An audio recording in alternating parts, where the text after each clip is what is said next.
Greetings, valued poll listeners, and welcome to episode not 100, also known as 99, of the Poll List Podcast, a bi-weekly show about comics, pop culture, and faith. That's right, we are the Poll List 99. My name 99. My name is Chris Poirier, and with me as 99 balloons. Oh, it's gonna be one of those days. It's gonna be one of those days, but it's good. I'm Chris. That's Hector. He puts up with me still for some reason. We're gonna make it to 100. We're gonna do it. So yeah, how you doing? It's good. Yeah, Bro, I don't even know. Life is its own thing. Gonna drink this right now. I've had a couple good con experiences since the last time we did this, and then I got rickrolled into DJing a fake Christian high school's prom that was not a Christian prom. So is that going to be Flockward number 2? In a realistic spectrum, that would be Flockward number 18. Right. Oh, right. Okay. Yep. Just because I've got the first 6 like mapped. Okay, that's fair. I mean, that means you've done your editorial work, so that's good. Yeah. You we have the Flockward universe map is on a corkboard somewhere. Right after we did the last after I did my first big con in February, a dude got it and it hit me up like within a week, said, "All right, when is issue 2 dropping?" I'm like, I was like, you better go talk to Jesus about that one. We're gonna see how that plays out. We don't do comic timelines here. I mean, even comic book people are like, no. I legitimately, who was it? I think it was Mitch Gerard. Recently put on Twitter, making comics on an actual timeline sucks. And it's like, I feel that. I'm not even directly in this, and I feel that. But Mitch Gerard saying that is hilarious because he doesn't even tell whole stories when he makes comics. Oh, bro, don't be that way to him. Dude, when is the last time you saw him make a when's the last time you saw him make a functional Umbrella Academy? And real quick, this is just editorial note. I'm not seeing any squiggle lines on my talkie talks down there. Oh, you're good. I see them. You see him? Yep. Okay. It's for the podcast. It's happening. Let's see. All right, great. See, in real time, people get to find out whether we're doing our jobs or not. But that means we've got to do the thing, so strap yourselves and prepare yourselves, for we've got Comic Sign. Better put the word out. Get ready for the nerd out. Better put specs on. Better bring next song. I cut handsome checks for my expansion sets. They call me Obi-Wan. Act like you know me, son. Wait, we haven't started yet? Yeah, this is happening. So on today's episode of The Pull List, we have a show for you. It's going to happen. It's happening as you listen now. It's as live as it's going to get.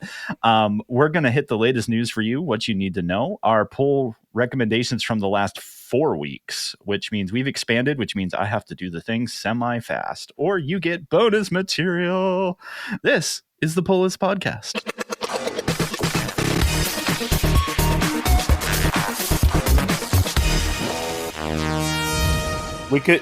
Matt could chop it up into 2 episodes. We'll make it.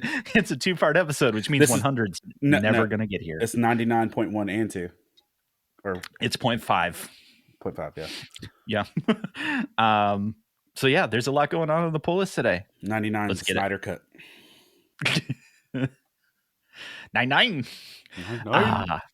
So, can I just say that on the 99 thing, I didn't watch Brooklyn Nine-Nine until like, I guess the pandemic or somewhere. I think I was the same. I was late to that party, which meant I got to watch almost all of it. Yeah, I watched the ending of it actually in real time. But what makes me sad is when I went to San Diego, they had a walkthrough 9/9 experience, where they actually had the station set. Nice. And you could walk through, and nice. I didn't care because I didn't know what it was.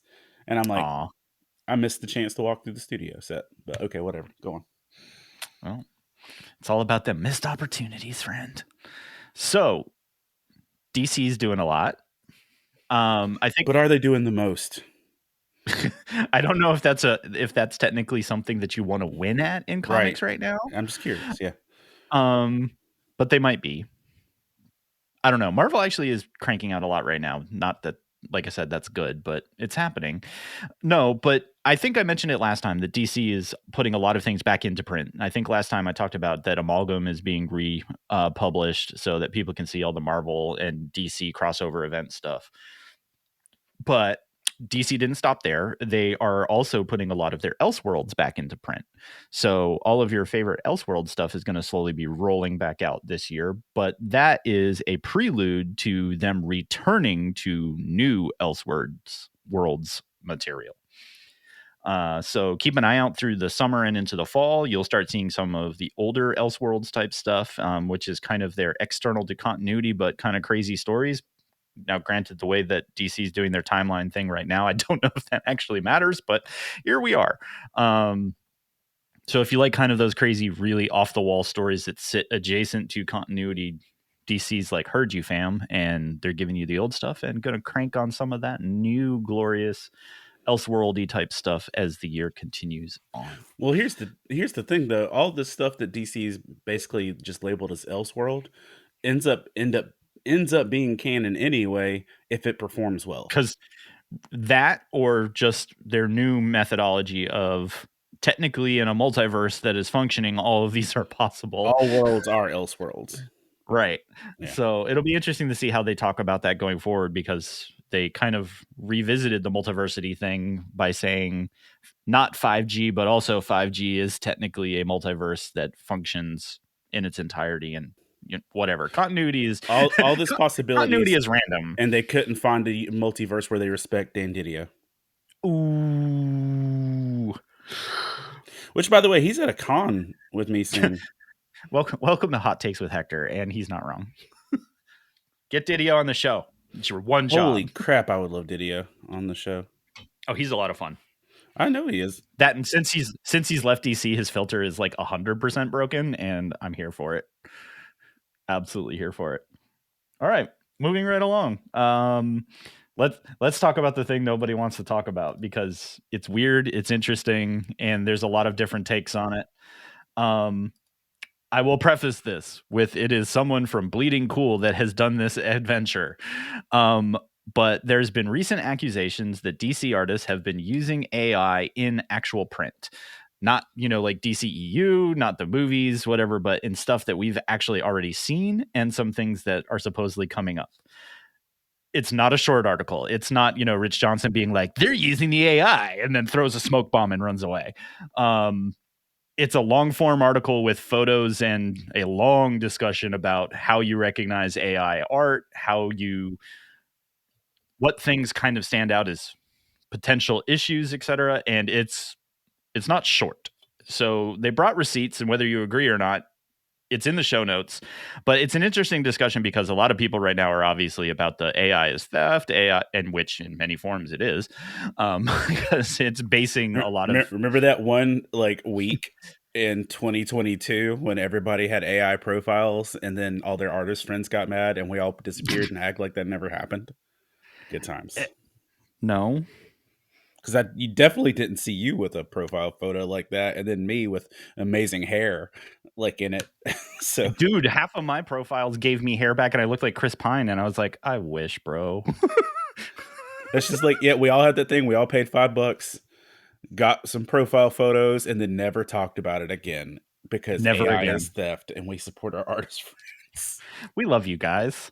So if you're curious about it, there's a lot of the pictures in there. The ones that they're using as their examples are actually some of the creepy, hyper realistic Joker images that were littered throughout Joker Year One.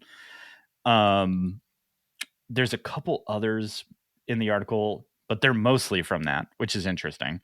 I don't know, man. It's an interesting discussion in that DC didn't really respond to it, which is probably the right answer, because either they did do it and they're like, crap, we got caught, and they don't want to go down that road, or they just don't want to give it any credence whatsoever. And who knows? But if you kind of want to walk through at least what this person thinks they saw or didn't see, at least they kind of laid out their receipts. All right. It's a thing. So I said I had my commentary on this just to throw this out. First off, I feel like this is the next corporate witch hunt. Could be. Because you said Marvel got caught not even it was MCU stuff. It was MCU and stuff. They came out and said, "Yep, we did it." For Secret Invasion, the theme was all of it was AI. Yeah, which I got the idea of why that's a interesting idea to do for that. Artistically, I was thinking the same thing when everyone was beating that up. I was like, "Isn't that the point? Is that we're being infiltrated and everything else?" I was like, I think I get the vibe on that. That's whatever. Yeah, I actually didn't understand people getting upset about that one because I thought the same thing. I was like, that's the point. Is that we can't tell they're among us and everything else. Yeah, I was like, I enjoyed that concept, even if it upset some folks. But here's what I will say. On the, it's AI. My comic book got flagged for AI. Ooh. By how much? I don't know that. They didn't give me that. Yeah, a lot of... See, what this guy... And I haven't had a chance to play with the tools, is there's a tool that actually gives you percentages based on pulling an image apart of what it believes to be human versus machine-made. So you can see that also it wasn't 100%. So I'd be curious to see that type of thing, because some of the tools out there, I don't know how they do it. It's the irony is it's probably AI looking at AI going, "Yep, that's me." Yeah, it's like asking a robot to to do its own CAPTCHA check. Yes. It's like foiled by the check mark. But I had to do that. My comic, when I published it to Kindle, got flagged. Oh, interesting. 2 different times. It didn't get flagged in print, but when I loaded it to Kindle, I had to talk or email 2 different checkpoints to verify. I had to literally hold up Lyle's giant artwork. Oh, weird. You had to be like, "No, this happened." I was Seriously. Look, this is drawn. This is print. I had to prove it. So that just makes me when you're using the tool thing, I'm like, yeah, well, so did I. Now, the hyper realistic stuff and the crazy things, I get it, but at the same time, Sister Purdy's a witch, so meh. I see what you A pox on you, Gertie Putnam. Some of y'all just got really confused and need to read more. Reverend Hale. I played 5 different roles in versions of the Crucible in my theatrical life. And also, if most of you haven't gone through that experience, did you really do theater in high school? Just saying. Yeah. If you didn't do the Crucible every other year, were you even an actor? What just happened? So we throw that out there for our wonderful viewer / listenerships. Absorb that. Tell us what you think. And do you care? Do you want storytelling? Yeah, do you even? Yeah, that's valid. Do you care if it's AI, if it tells a good story and they're upfront about it? Now, where I see this though is a lot of cons are putting out things now in your artist alley and your vendor spots that say AI art is not art, it's theft, It's not welcome. And so now on con applications, you actually have to check, is this AI? Are you selling anything AI generated? So that's part of the equation. So we're doing the human check for the machine. Interesting. What? I, for one, welcome our new robot overlords. What? I feel like this is a good opportunity for a Helldivers 2 reference, but I'm going to leave all of you alone. I don't have a PlayStation. Well, I have Lyle's PS4 sitting over there, but yeah, well, there you go. You could be spreading democracy with the rest of us cool kids. Can you play that on PS4? Maybe it isn't for... I don't remember. Anyway, it's for the kids. Wu-Tang is for the children. It is always for the children. Did you see that Todd made a Wu-Tang mosaic? That was great. And I put in the comments, because it's for the children. I said that because he got commissioned when I was there for that. And I was like, it's for the children. It's always for the children. So, Garth Ennis. You've probably heard that name before. He's my 3rd favorite Garth. Go on. He's the 3rd favorite. Is coming back to Marvel. And specifically to write a Punisher / Fury story called Get Fury. I'm really curious about this because Garth typically does not do books that are for the children. No, he's aggressive. He's super aggressive. But that's another thing that's coming out later this year. So if you are into Garth's absolute form of insanity that makes it to the comic book page, congratulations, you're going to get some Punisher and Fury on the Marvel side of the house. I'm at least going to read it. Fair. See how insane it is. Next time, we also more likely than not will be talking about Daredevil number 8, which has a legacy number, but I already forgot it, so I don't care. But it's the 60th anniversary of Daredevil, so Daredevil number 8 is going to hit that 60 mark in the middle of the crazy story that's going on right now. And because we're in the middle of the podcast, I will say it here because it didn't make either of our polls. Yeah, it did. Oh, it did? Great. Well, then I'll save it for later. Daredevil 7 did, yeah. Well, all right. I just didn't do my homework, guys. I haven't put in my list yet. He doesn't know. Yeah, he's going to be surprised. Some of us are professionals, but it's fine. Some of us got rickrolled into DJing a satanic prom. Okay. You okay, bro? No, I'm not. I came home so angry last night. It was the worst. But wow. All right. Well, that's a thing. Wow. Well, then, moving right along, I suppose. Please, for the love of God, don't make that the episode title. Nope. I think I've made enough 9/9 references. It should be pretty obvious by now. Just put noise. Yeah, I should have put 9/9 noise. Noise. Cool. So Lore Olympus, some of you may or may not be familiar with. Hector brought to my attention pre-show, and this is a valid point, that Lore Olympus continues to be, but will soon be ending this year in 2024, but was kind of what launched Webtoons like into the stratosphere as a digital platform for comics storytelling. It's the first Webtoon to get Hot Topic merch. Let's just say that. Yeah. And you can buy commercial merchandise for it. I think you can go back to when it came out, and Hector talked a lot about it. So we've mentioned it once or twice here on the show, and it is pretty amazing. And you can get it in hard copy finally now from most places. It was also in development for an animated series at one point. That's true. Didn't Netflix buy it? I think Netflix bought the rights, but that also was right around the pandemic. And I don't know if maybe they'll wait for it to finish. Yeah. It was supposed to be a live action at one point. It was supposed to be an animated at one point. Either way, the property is ripe, but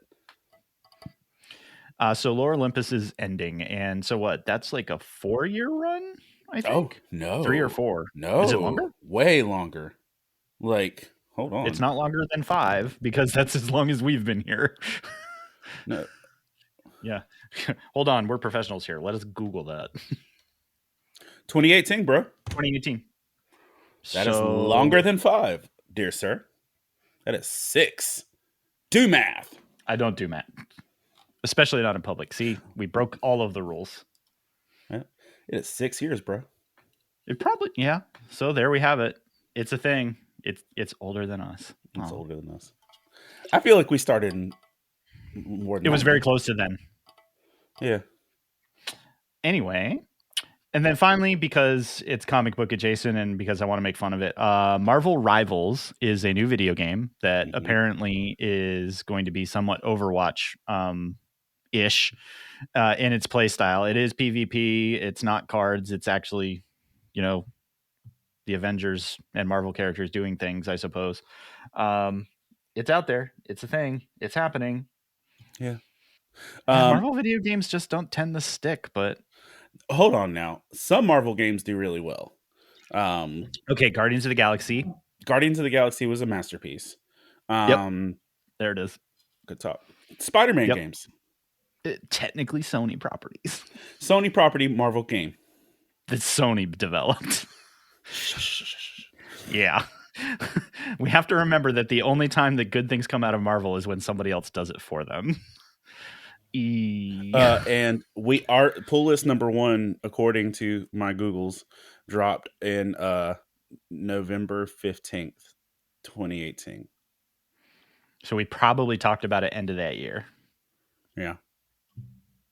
Because the first one was it was pretty early. The Batman 53 one. Yep. Yeah. The OG. OG. Well, I don't think there's any more news. Did I miss anything? Stuff happened, I'm sure. Yeah. But that's what I've got. So that's what you need to know. That's our bi-weekly look at the industry and delivering you some insider-ish knowledge. As always, you can join in the conversation with Hector and I and all of your nerdy friends over on the Love Thy Nerd Discord. Hector even answers those occasionally, and so do I. So begin your geeky adventure together with us. Aww. Tell us what you liked, what you hated, what we probably missed. Tell us why AI is either, awesome or apparently of the devil. We'll hold hands and turn pages. Aww. Oh, new tagline, adding it. Noise. We'll make Taylor Swift style friendship bracelets that say the playlist. For everyone. If you join our special Patreon that doesn't exist. Fictional Patreon gets you a Taylor Swift style and Taylor Swift inspired friendship bracelet. Legally distinct friendship bracelet. Similar yet legally distinct. There it is. It's a parody bracelet. That's what it is. There it is. Nailed it. It's satire, which means we can do it all day. Or I can do this all day. There we go. So yeah, what books did you read? Seeing as I don't know. You don't know. Well, since we already mentioned, I'll jump into Daredevil number 7. It was 7 because 8's the one that's coming, but 7 is the. Shall we call it Daredevil Blood Soaked? Okay, and that's actually one of the main reasons this landed in my polls. Okay, fair enough. And that I figured out because we've been going through all the different sins that have been attacking him as demons and everything. At first I was like, where is this going? And then I was like, oh, I know. Yeah. Because, it's like you would take that Wolverine would be wrath, but is in fact lust, and that was the big thing. So here's what I was going to say is, like, as I was turning pages, you get Matt Murdock in his white Daredevil outfit to start the issue out as he's confronting Wolverine at the bar with no name. But why it's fantastic, even just in the visuals, and it's worth reading for that, because this is a super bloody issue. It brings a whole new meaning to bloodlust. It does. But what it really does is, like, seeing Matt Murdock's blood slowly turn his white costume back to red is a visual, like, kind of, it's a smooth move, because you go from sparkly white to like this in a few pages. He had a bad day. Listen, he fought Wolverine and lived. Okay, realistically, bro, I mean, if y'all are watching this, look at this page. If this amount of blood exited a normal human's body, he dead. He did. He dead. DED. Yeah. Dead. This is not, that's not kosher. That's not how this works at all. There is more out than it is in. Let's just say that. That does not belong there. But, and I'll say for the pure visual of watching the white costume turn red was dope. There are 2 in context quoted scripture passages. Mm-hmm. And I will say that I gave them props because I didn't know the reference of one off top and actually looked up scripture based on the fact I didn't recognize the reference. 1 John 1:9, that was easy. There's one in there at 2 Timothy 1:2, I believe. And that if a person purifies themselves or whatever, it's just like, right. I was like, and they played the 2 verses in context in tandem with each other. And I'm like, somebody did some homework. Look at you guys. And I was like, and I just, you Googled something. I was like, but what I say to this, it really does add a layer to Matthew Murdock's character when you see scripture playing a functional part. It's true. And I would say that across this series, it's developed more and more that way. So that's true. There's that. Jump on to the other one. I feel we've got more to talk about on this one. Wonder Woman number 7. Ah, yes. All right. The whole functional idea of this is Wonder Woman and Superman have gone into an intergalactic mall to find Batman a birthday present. Now, this is in the middle, and what's the editor's note at the beginning? The following takes place right after the events of Wonder Woman #5, right before the birthday of a certain Dark Knight. So this one takes place before the world declares war on her officially. And if you're really confused, welcome to the rest of the party. Yeah, because here's the deal. Now, why I would see the negative of this one does not fit tonally over where we've been for the last 2 months. It felt a little jarring, honestly. It's why I was like, I want to like this, and because it reminds me of when Tom King basically takes those types of breaks. Like, it reminded me of the double date from his last series, and that's why it didn't make my list, but I did dig them all because he did what Tom King also does. There's a lot of cool little references / points he makes that are not the center of focus on any panel. Okay, and so why it made my list outside of, because it's a stupid story. It's not great. It's not a great story, but what it is, and I think you'll click with me on this. It is Tom writing good Superman. That's fair. And because it was really a Superman story more than it was a Wonder Woman story. Wonder Woman was the reflection of his character in this. And I have to talk to you about a term. We're gonna deviate for a minute at some point unless this fits some other category. We're not going to talk about Earthbucks and misspelling people's names on cups. No, that was great though. That was straight Jim Halpert to do a Sup Man thing. Sup Man. Yeah.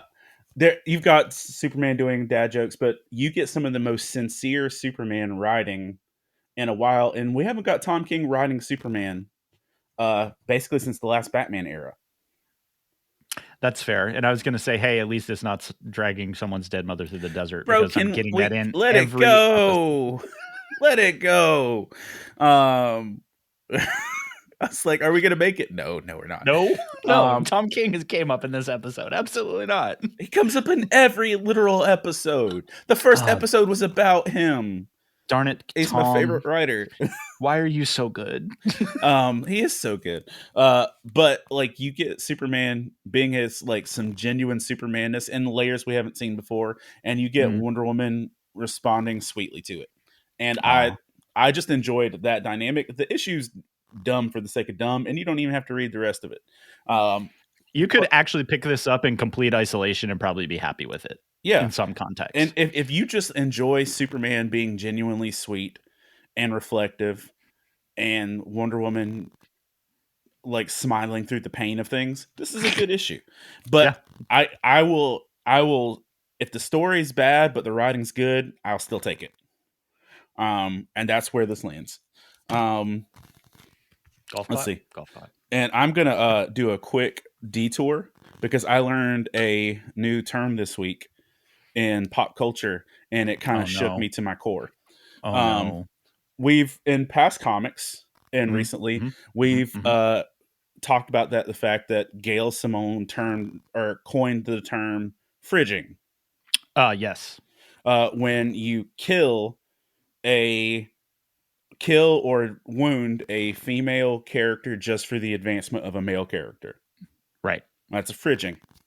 I learned a similar concept this week from a writer, and it was sent to me because it literally is the embodiment of 3 of my favorite pop culture properties of all time. Okay. You gonna make all of us sad after this? Who knows, bro? So there is the other side of the coin of fridging. Okay. Where instead of killing a female character only exists to take a distraught male character to an emotionally healthy place. Okay. Which is better. But it's like that. It's okay if the female character doesn't have a story arc or driven or actually propelled for their own good, as long as they're propelling the male character. Right. It fails the Bechdel test, but right, it fails the Bechdel test. And this was sent to me because there are 3 prime examples of where this exists, and they literally are all 3 in my top 5 movies of all time. Number 1, they said what created the term is, and by the way, here's the term: manic pixie dream girl. Oh no. Yeah, get ready, bro. The term was created.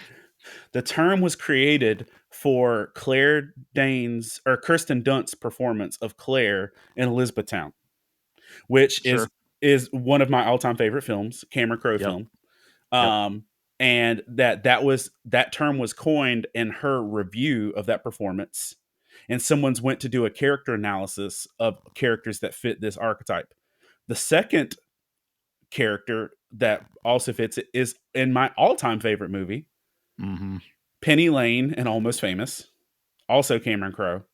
Interesting. I'm sensing a trend, but that's a good that makes sense. That does make sense. And then the third one, bro. The third one is what wrecked me. Ramona Flowers. I knew that's where it was going. You knew it. You knew as soon as based on the name, I was like, it's like a literal definition. But I will say that is shifted away from with the animated series. It's actually inverted it. They've inverted it. But it says that this was the quote that I read. This is a trope of writers who are waiting for free women to come and show them how to live their lives. And it hurt my soul because it's not wrong. Like, it's like, how many dudes are sitting out there waiting for a woman who's figured life out or is more free than they are to show up and fix things? And so that's why it ends up in such stories, is because that's what people are waiting on. So add that to your catalog of things to look for in writing. Fridging, the Bechdel test, and which is how many lines of dialogue a woman has per thing, correct? It's actually multiple things. The Bechdel is that a woman's only purpose is to basically exist, to either be saved, or basically they exist in the movie to prop up a male main character is part of it. But yes, that if there's a love interest, it's only because of the dude, not because of her. That it's the whole inverted thing. And I did a terrible job of describing that, so you all should just Google that and make sure that you get it exactly right. But one of the things I saw was like it's the word count per. That is part of it. That they basically they exist, but they practically don't. Yeah. But the article is the. All right, I got it. Okay. I was looking for the short version of it. It's number 1 that at least 2 women are featured. That these women talk to each other and that they discuss something other than the man, which comes down to basically. How much dialogue do they have, and does it serve the purpose of the fact that they exist as independent characters, or do they only exist because that there is a male in that scene, et cetera, et cetera, et cetera? And again, I'm still doing a terrible job, but that was the basic definition I was looking for to make sure I got it out there. But adding fridging, the Bechdel test, and then manic pixie dream girl, I was like, yeah, that's like that tracked. Okay, I'll just throw that out there because it ruined my life. Anyway, fam, guys can do better. Well, and I don't even think it's a negative thing in terms of writing. I think it's reflective of where our hearts are. That's fair. And I think that's why, because in those 3 examples, I'd probably argue that might not have necessarily been the intent. Almost Famous is a tough one. But here's the thing: Almost Famous is a real story. Yes, no, that's a good point. And that Penny Lane is a real woman. She actually came to the Broadway show and everything. Like Hector is a super fan there. I'm a super fan of Almost Famous, tatted on my chest. But that's just one of those things. Like, I think because Cameron Crowe wrote Elizabethtown, because when his dad died, he was waiting for his relationship with his wife to fix it. And it's hard. Anyway, it was reflective. It hit my soul. I'm a by the way, there was disagreement with our analysis of comparing Kingdom Come and it's okay, they could be wrong. Twilight. I think the points were valid on their end too. But I'll say this, sticking with Avengers Twilight on my list of it is number 4, still good. You get you get the whole Avengers team versus Tony Stark's kid. You get the return of Thor in action. You get a very grown up and mature Kamala Khan. You get a new Hawkeye. And here's one of my favorite things about it. There is at this point in time, we're way past spoilers of the story in terms of chronological. There was a Bullseye working for the bad guys, and she flips the script and joins the good guys. And here was the dialogue, and it was a downright biblical moment of Captain America says, "You're no Bullseye. I know a Hawkeye when I see one." And that's literally all it took is him to say that, and then she just referred to as Hawkeye through the rest of the story. But to add to we're in the deep sci-fi future. Check this real quick. That is Tony Stark's functional head in a jar via Futurama. And he's a functional part of the Avengers team now. They put his jar head in a robot body, so he's literally the fish from Megamind. He's the fish he's David Cross's fish character from Megamind.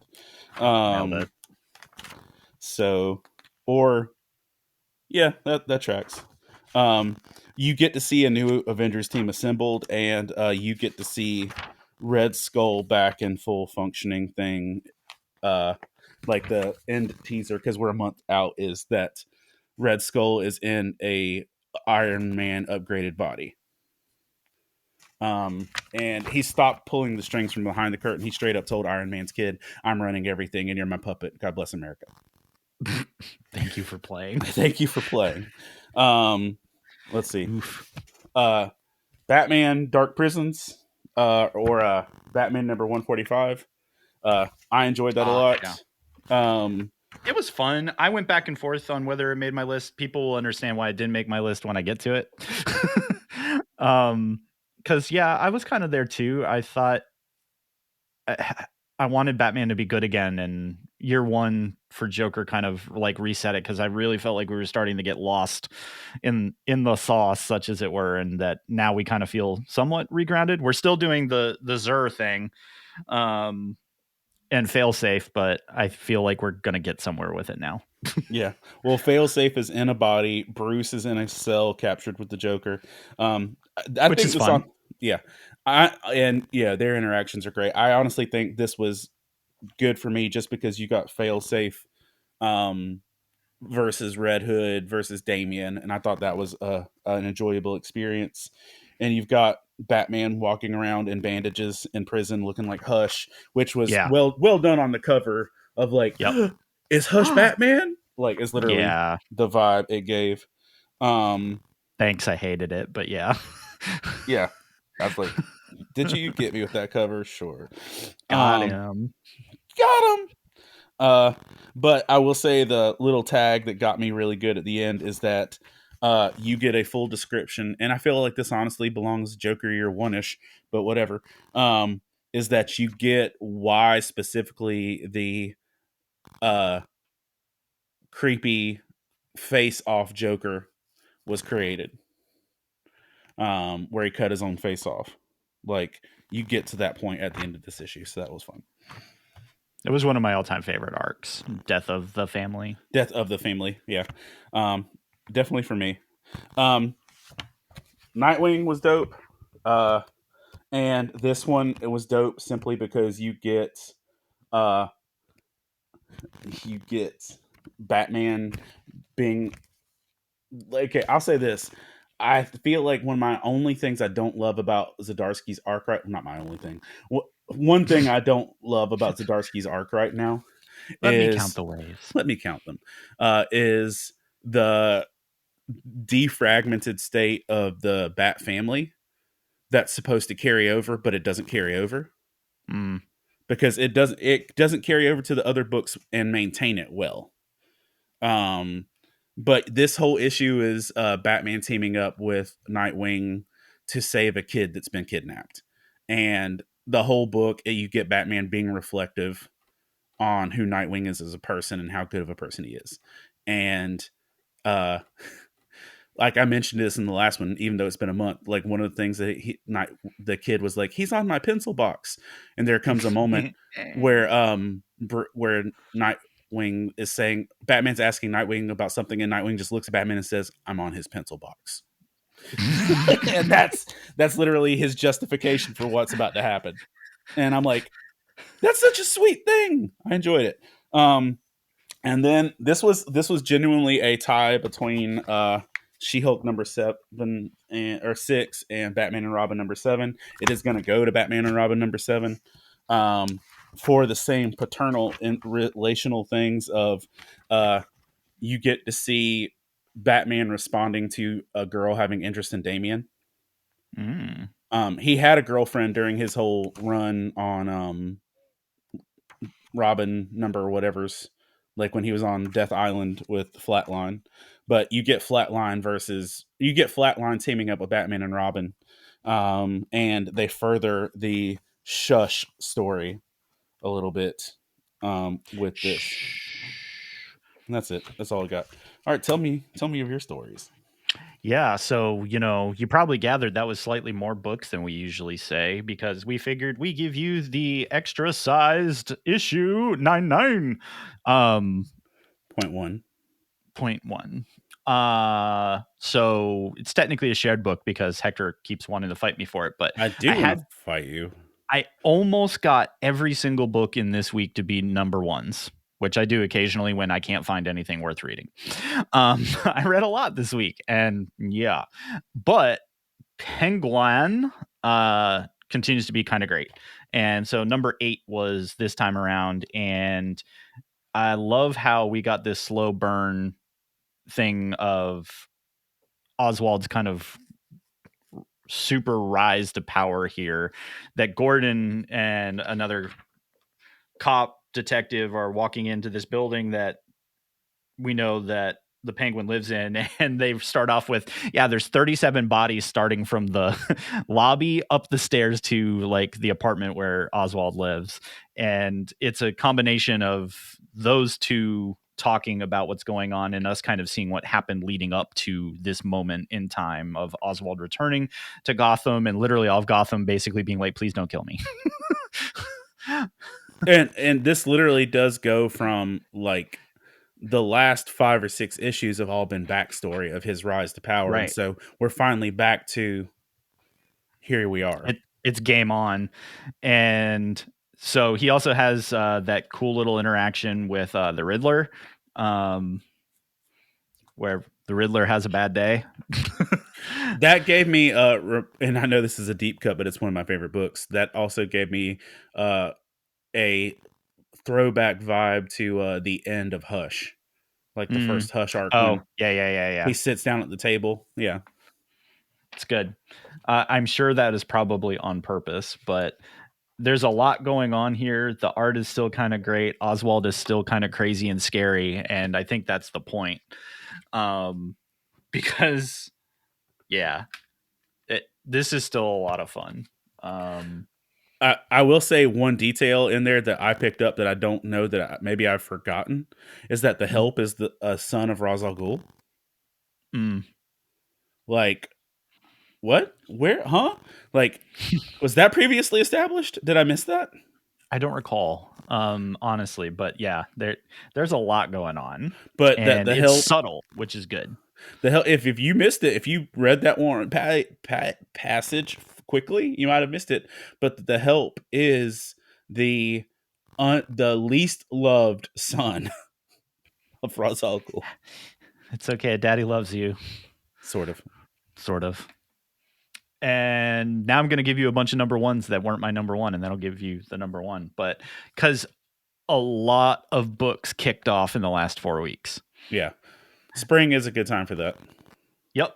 And so one of those is Boom Studios' Man's Best. Oh, it's a kitty.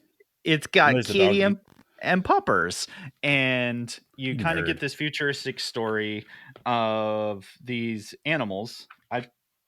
I'm not fully aware whether they actually talk to humans or not, because they kind of go back and forth on this, but we can read the dialogue either way. And we get introduced to them that they're like fighting in like a holodeck kind of thing. These robots, and the two humans are these doctors. And one doctor's like, why do you do that? Like, she's like, it's fun. They enjoy it and stuff. And he's like, but why? And their little ship crashes and they end up on a planet of robots. And suddenly all of the animals have a purpose because they know how to defeat robots. And we find out that these animals are one of the doctor's emotional support animals. And they are about to embark on a mission to save their humans. And the little pug has a rocket that can fly and shoot things in the face. So how can you not love the bestest boys and girls trying to help their humans? And if you're not as much of an animal person as Chris is, will you have fun? That's probably my question. Okay. I mean, it's pretty, it's funny. Because I'm not an animal hater, but I'm also not as much of an animal lover as Chris. So that's probably fair, but it's kind of a goofy story, but the art's really good, and it's kind of like I don't know. It's animals saving their humans in space with robots. Also back, The Goon, Eric Powell's creation, and this is Them That Don't Stay Dead. It's only a 4-parter, but Dark Horse, like everything that is The Goon, is back in all of its black and white, really random goodness. So if you are all about The Goon and the work that Eric Powell does, you will not be disappointed here. It is a very fun kind of slapstick, really off the wall. It's an adult book, warnings and such, but it's pretty great. I'm gonna say nice things about Marvel. Yay, it's that time. It's that time. Did the legal team hit you up again? You're right. It's like, so anyway, you're due. The Web of Spider-Man's number 1, which technically isn't a book.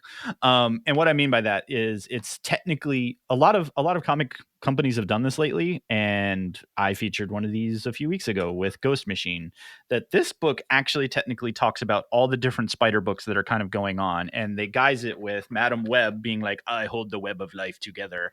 And then this was Marvel's very last ditch effort to try and save, to make Madam Web make something make sense, make it relevancy make sense. And okay, yeah. And but then, the fact that hold on, but she's dressed like Dakota Fanning. She's not dressed like OG Madam Web. So yeah, that is a direct. Please let us make some residuals off this market. Go on.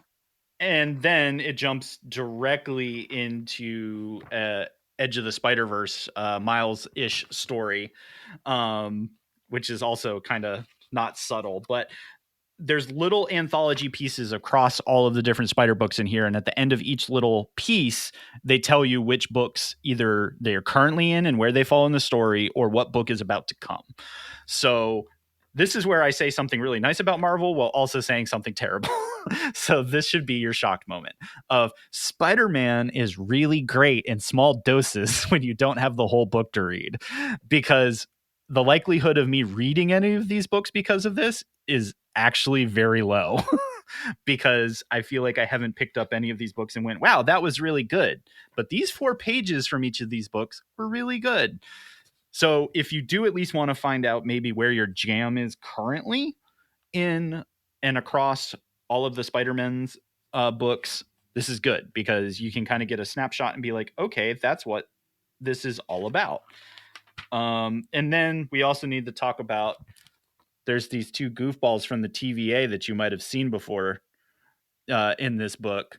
And I think Hector pointed out that this may technically, or it is the first appearance of OB. It is the first appearance of Key. Yeah, it's the first appearance of his. Yeah, I'm going to jack his name up. It's the first appearance of OB in comics. So that was at least fun, but that's also an $8 comic. So if you want to make an $8 investment to find out maybe which Spider books might be a place to jump in on the massive web that is the Spider books at the moment, that's actually probably worth your time. And it is fun as an anthology book. So I didn't hate that I spent $8 on it, which technically is a win for Marvel.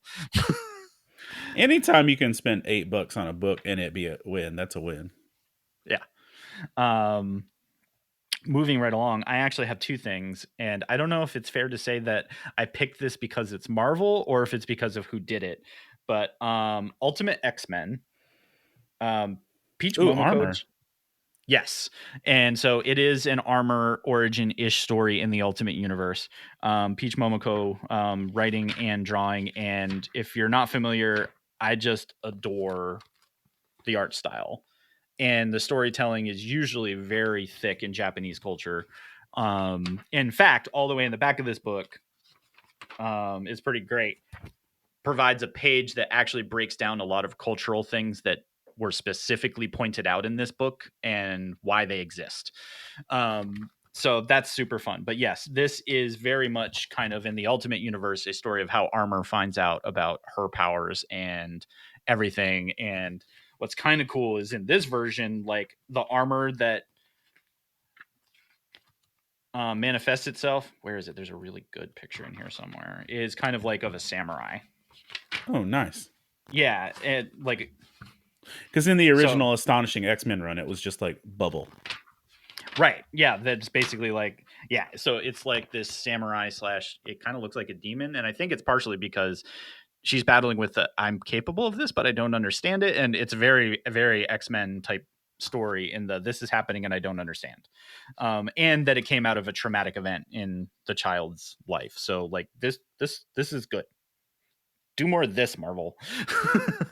I saw that on the shelf and almost got it just because I enjoyed Astonishing X-Men. Whedon's run is still one of my favorite Marvel books ever.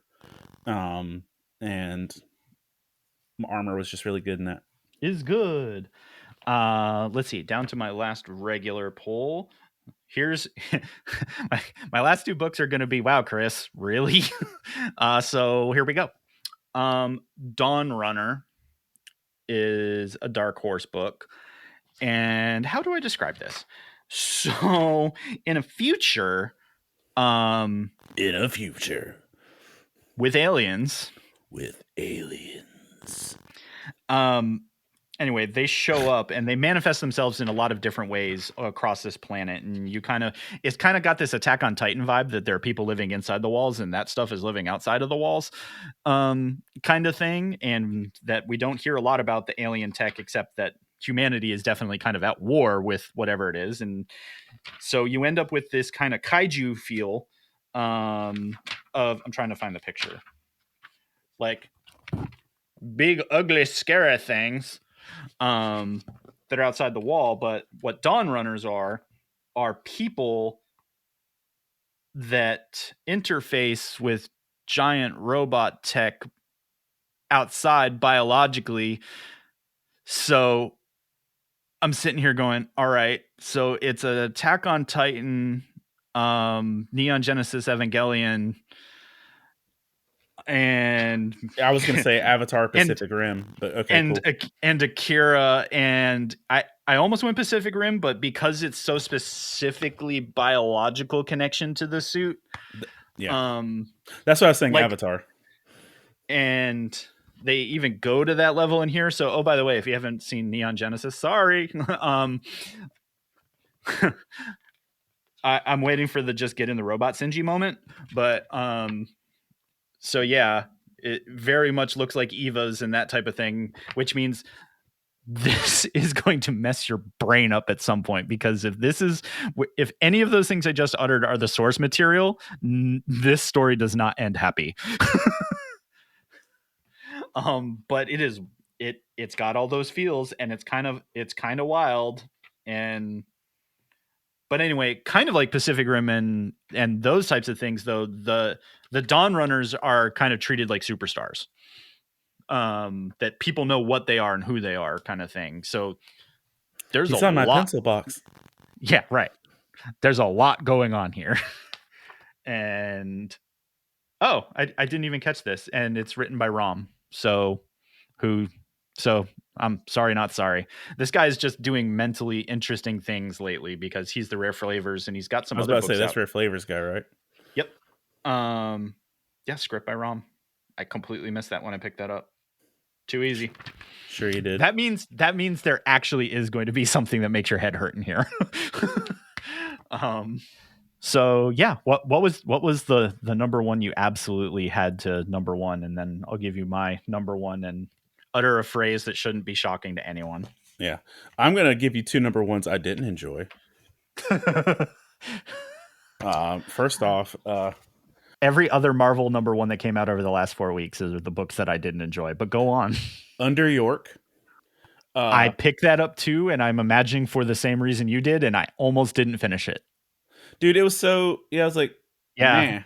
I was like, give me a point to this, and it didn't feel like it got there. Nope, and that's same. And then Spider-Punk Arms Race number one. I wanted to like it, but I couldn't. No, and that's like, yeah, just didn't enjoy it. I'm not even gonna spend more time on that. But yep, there you go. You heard it here first. Napalm Lullaby number one by Image. I did not see that. Is this the good one or the bad one? This is the good one. Those two are the bad ones. Okay. This book had me saying, "What the crap is happening?" every 3 pages. What? Like, you think you establish, okay, this is the main character. Oh, nope, not the main character. All right. Oh, this is what's happening. Oh, no freaking idea what's happening. Okay. Oh, okay.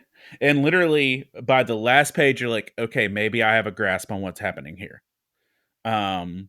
But effectively, there is a dystopian world, a religious culture manifests power while keeping everybody else poor.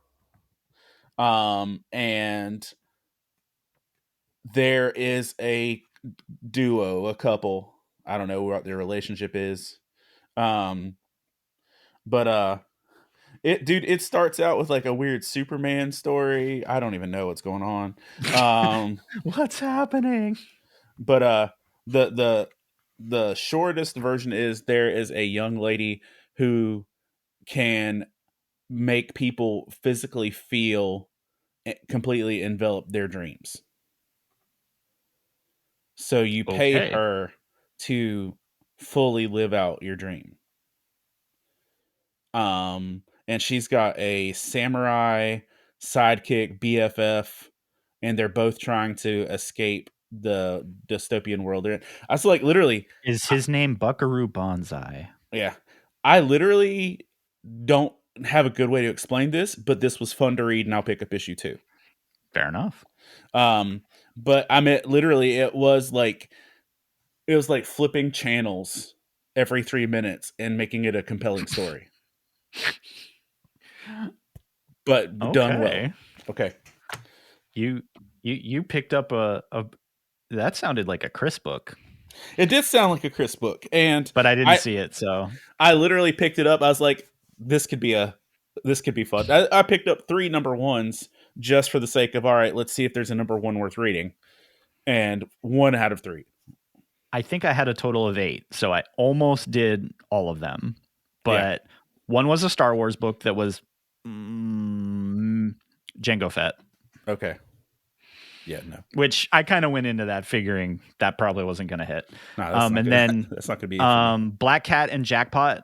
Thought about that one. Also wanted to like. Nope. Okay.